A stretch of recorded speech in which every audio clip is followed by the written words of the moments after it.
Baik, bismillahirrahmanirrahim. Assalamualaikum warahmatullahi wabarakatuh. Saya Ridho Pratama dengan nomor NIM 20051143116, kelas 3B Prodi Pendidikan Masyarakat Universitas Riau.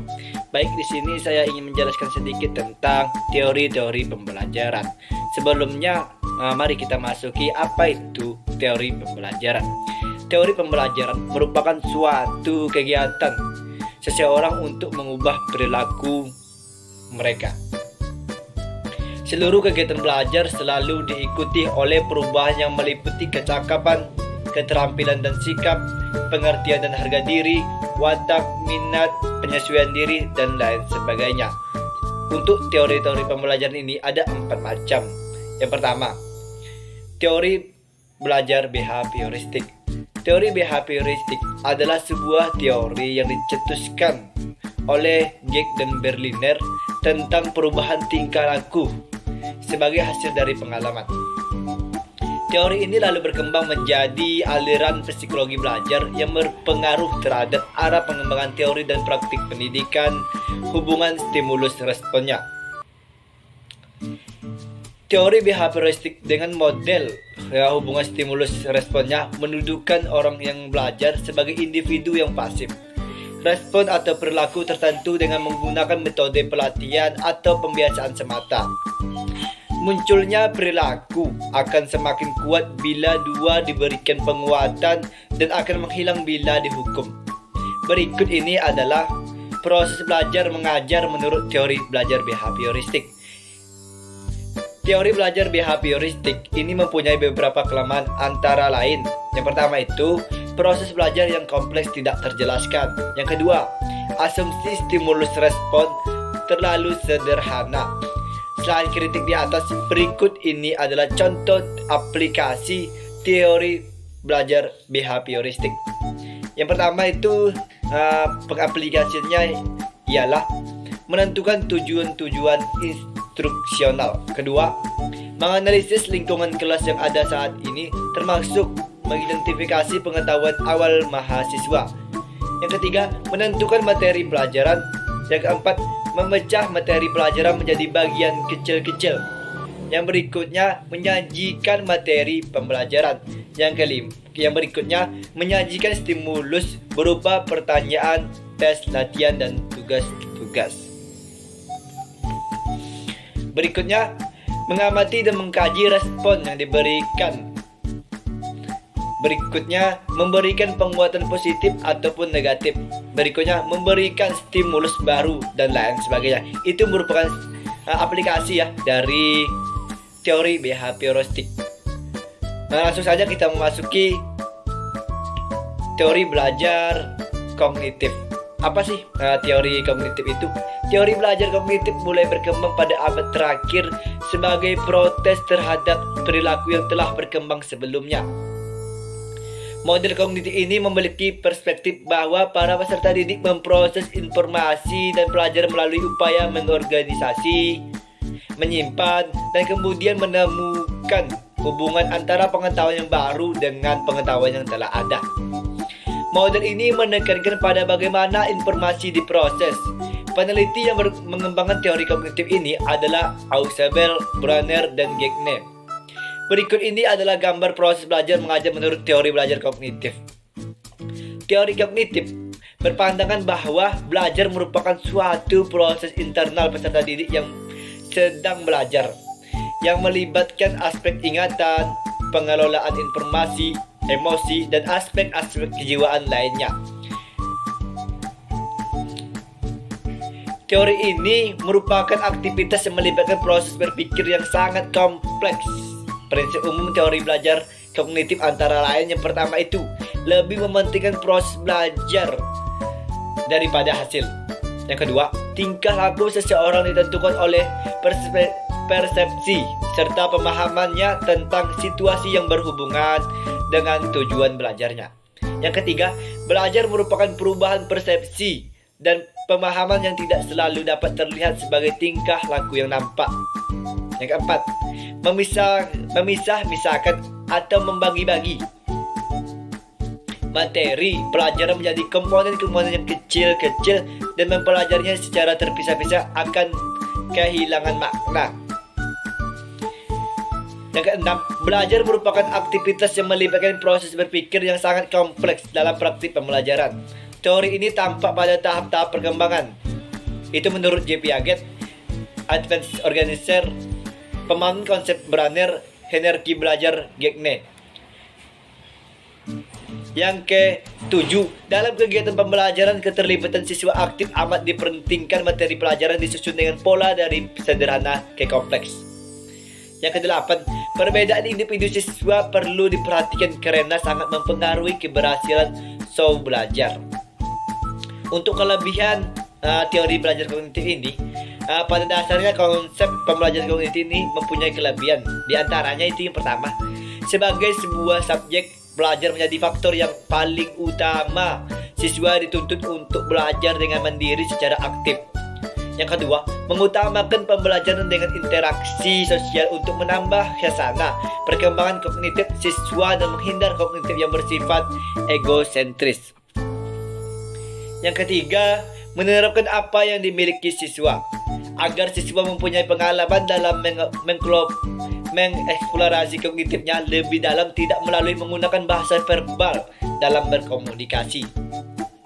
Yang keempat, pada saat siswa melakukan hal yang benar harus diberikan hadiah untuk menguatkan dia untuk berbuat dengan tepat. Hadiah tersebut bisa berupa pujian dan sebagainya.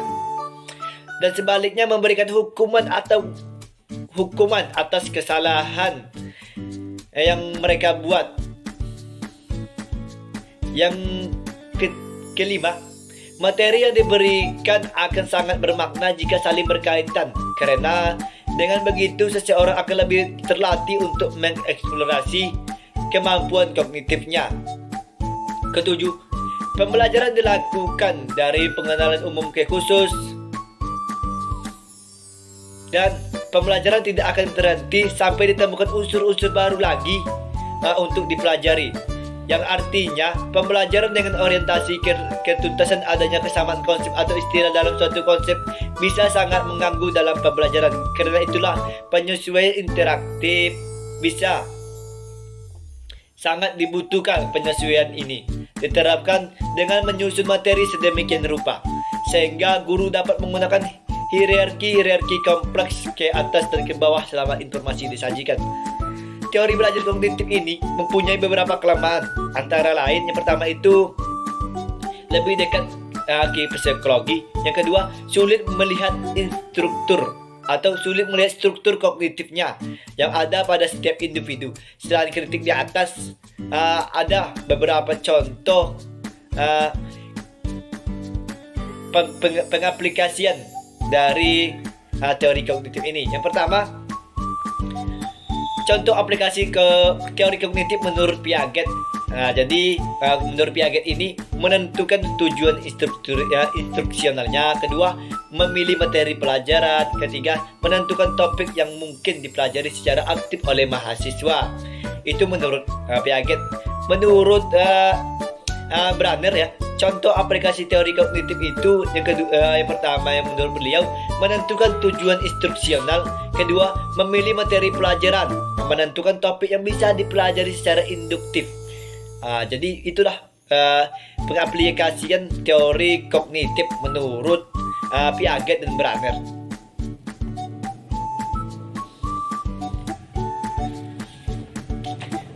Dan juga ya, pengaplikasian teori belajar kognitif terhadap pembelajaran itu ada 10. Yang pertama itu diperlukan arahan dari guru siswa agar tidak banyak melakukan kesalahan. Guru harus memberikan kesempatan sebaik-baiknya agar siswa memperoleh pengalaman optimal dalam proses belajar dan meningkatkan kemampuan belajar. Yang kedua, pendekatan pembelajaran dilakukan melalui urutan masalah, materi pelajaran yang logis dan sistematis untuk meningkatkan kemampuan dalam menerima, mengubah, dan mentransfer apa yang telah dipelajari. Yang ketiga, pemberian hadiah dan hukuman dalam pembelajaran harus memperhatikan aspek kuantitas dan kualitas. Yang keempat, pada saat mengawali pembelajaran, guru menggunakan kemampuan awal sehingga pembelajaran akan lebih bermakna. Yang kelima, guru memperkenalkan terlebih dahulu konsep yang paling umum dan inklusif, kemudian baru yang lebih mendetail. Artinya pembelajaran dari umum ke khusus. Yang keenam, materi pelajaran disusun sedemikian rupa sehingga guru dapat menggunakan hierarki konseptual ke atas ke bawah selama informasi disajikan. Yang kedelapan, guru memberikan arahan agar siswa tidak melakukan banyak kesalahan dalam menggunakan kesempatannya untuk memperoleh pengetahuan dan pengalaman yang positif. Yang kesembilan, belajar memahami akan lebih bermakna daripada belajar menghafal agar bermakna. Informasi baru harus disesuaikan dengan dihubungkan dengan pengetahuan yang telah dimiliki siswa.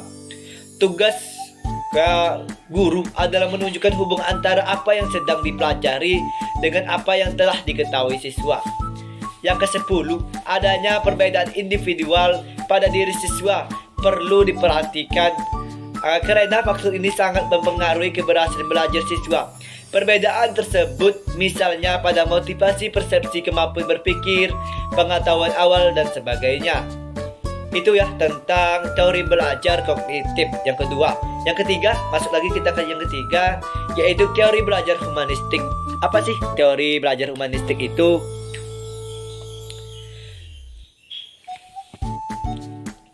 Teori belajar ini berusaha memahami perilaku belajar dari sudut pandang pelakunya, bukan dari sudut pandang pengamatnya.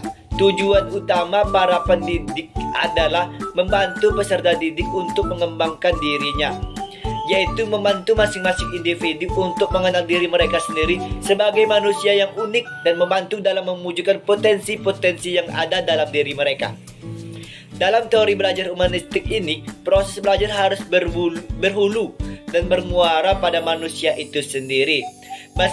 Meskipun teori ini sangat menekankan pentingnya isi dari proses belajar, dalam kenyataan teori ini lebih banyak berbicara tentang pendidikan dan proses belajar dalam bentuknya yang paling ideal.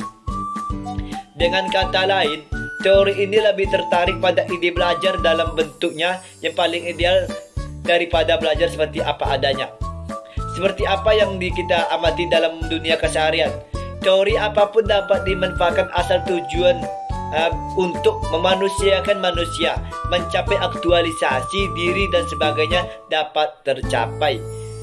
Berikut ini adalah gambar proses mengajar menurut teori belajar humanistik. Kelebihan teori belajar humanistik ya.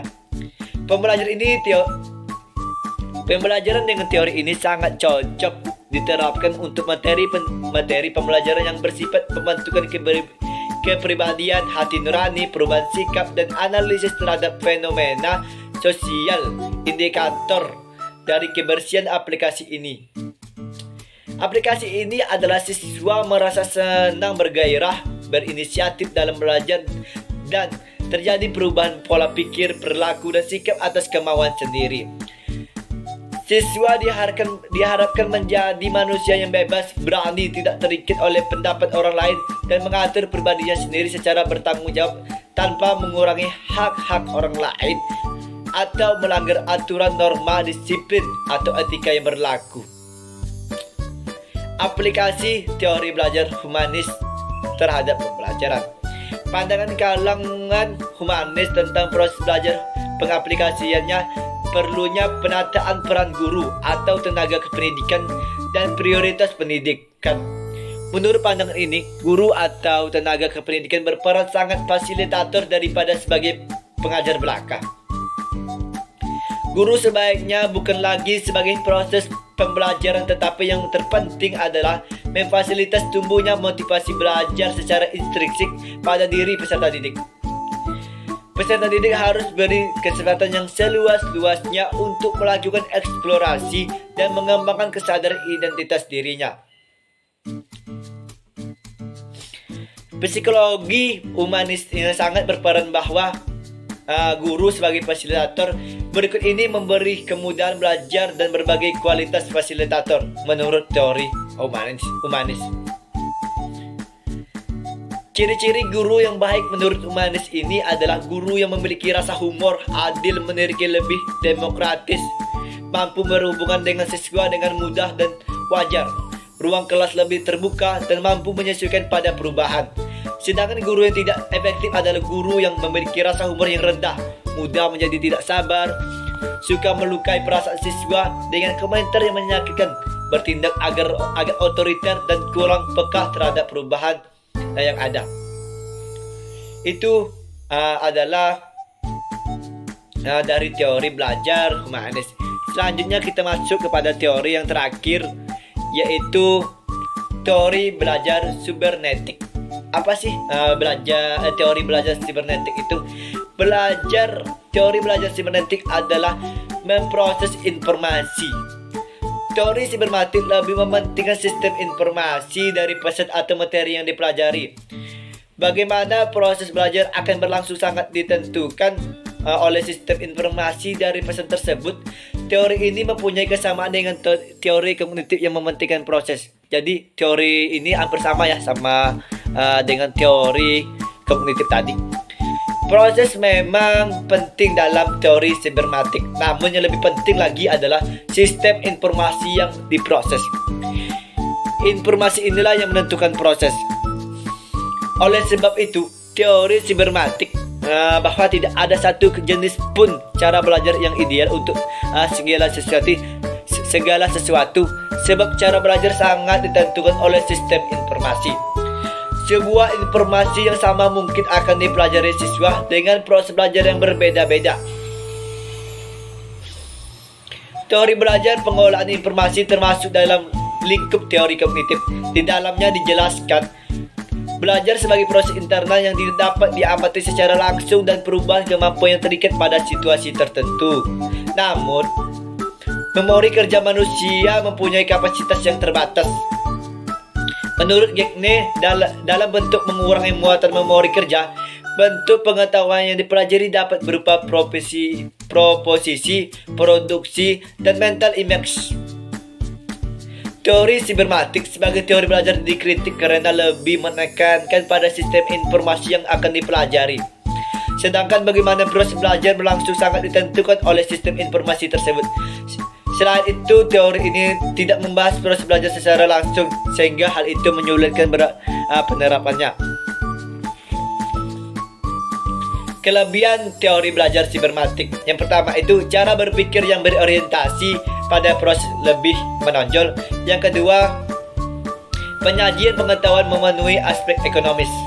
Yang ketiga, kapabilitas belajar dapat disajikan lebih lengkap. Pengaplikasian teori pengelolaan informasi ini dalam pembelajaran antara lain dirumuskan dalam teori Gagne dan memprediksi antaranya kapabilitas belajar, peristiwa belajar, dan pengorganisasian pembelajaran. Sekian dari penjelasan teori-teori pembelajaran yang saya paparkan. Mohon maaf jikalau ada kesalahan kata kalimat, karena di sini kita sama-sama belajar. Jika ada kesalahan, langsung komen di kolom komentar YouTube saya. Saya akhiri, wassalamualaikum warahmatullahi wabarakatuh.